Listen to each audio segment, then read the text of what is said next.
Trek करताना माझी काही अशा प्रकारे चेकिंग झाली। तर नमस्कार मंडळी, मी प्रेम आणि आज मी आलो आहे किल्ले दुर्ग भंडार येथे। सर्वप्रथम नाश्ता करून आम्ही ट्रेकला सुरुवात केली।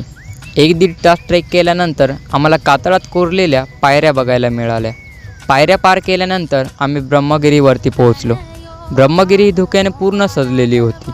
वरती आम्हाला एक असे मंदिर बघायला मिळाले जेथे महादेवांनी स्वतः आपल्या जटा आपटलेल्या आहेत।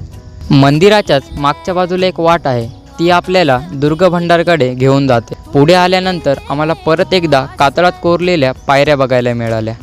पायऱ्यावरतून खाली उतरल्यानंतर आमच्यासमोर एक अशी वाट होती जेथे आमचं एक चुकीचं पाऊल आम्हाला वरती नेऊ शकते।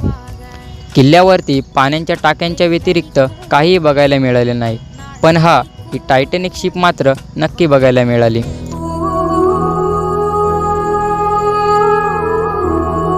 आणि राहिली गोष्ट माझ्या चेकिंगची, तर ती माझ्यासोबत परत येताना ब्रह्मगिरीवरती झाली होती।